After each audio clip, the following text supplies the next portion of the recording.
siang, Ibu Dewi Lestari selaku dosen pengampu mata kuliah Bahasa Indonesia dan teman-teman yang saya banggakan. Pertama-tama, mari kita panjatkan puji syukur kepada Tuhan Yang Maha Esa. Atas izinnya kita bisa dipertemukan dan berjumpa hari ini. Kemudian saya ingin berterima kasih kepada teman-teman semua telah memberikan kesempatan kepada saya untuk menyampaikan pidato yang berjudul Pentingnya Pendidikan Moral di Kalangan Remaja.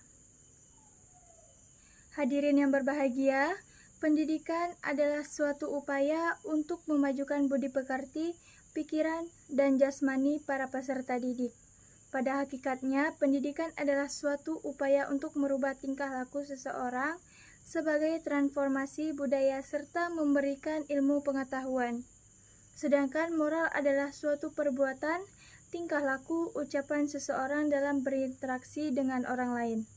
Moral juga dapat diartikan sebagai suatu norma atau suatu konsep tentang kehidupan yang dijunjung tinggi oleh sebagian besar masyarakat. Maka dapat disimpulkan bahwa pendidikan moral adalah suatu upaya pembentukan, pengembangan, peningkatan, pemeliharaan, dan perbaikan perilaku peserta didik agar mereka mau dan mampu melaksanakan tugas-tugas hidupnya secara selaras, serasi, dan seimbang.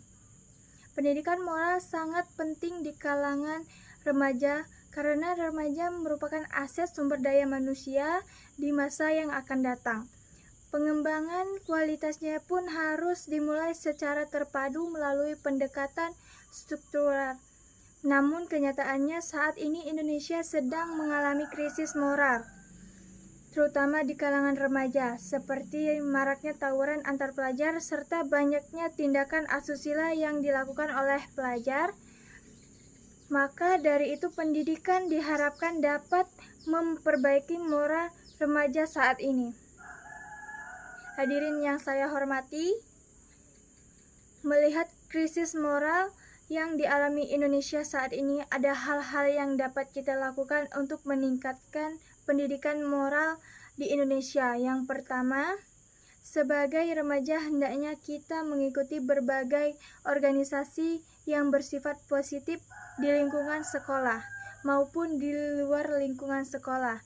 Karena dengan mengikuti organisasi kita dapat bersosialisasi, menjaga tingkah laku dan ucapan kita terhadap orang lain.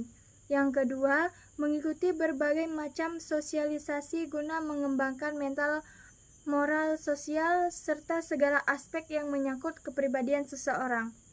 Yang ketiga, lebih mendekatkan diri kepada Tuhan Yang Maha Esa karena nilai-nilai moral yang dapat dipatuhi dengan kesadaran sendiri tanpa ada paksaan dari luar, hanya datang dari keyakinan seseorang yang beragama yang harus ditanam sejak kecil.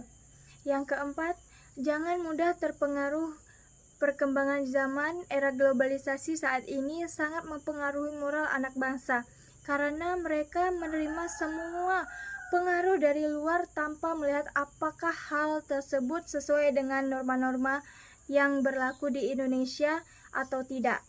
Maka dari itu, sebelum menerima seluruh perkembangan zaman, sebaiknya kita sesuaikan terlebih dahulu dengan norma yang ada di negara kita ini. Hadirin sekalian, bahkan generasi muda harus bekerja keras karena suatu hari mereka akan menjadi pilar-pilar Saka merah dan putih Indonesia, menggantikan pilar-pilar yang rapuh. Dalam hal dukungan Saka, pengetahuan diberlakukan agar Saka ditempatkan di tempat yang sesuai. Sementara moralitas diperlukan agar sebagai pilar yang tidak mudah rapuh.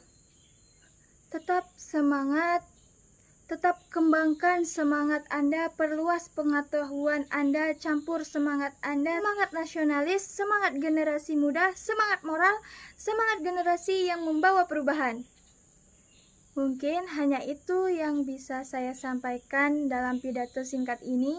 Dengan segala kerendahan hati, saya meminta maaf jika ada kesalahan dan kekurangan dalam pidato yang saya sampaikan. Semoga rahmat dan kesenangannya selalu bersama kita. Amin.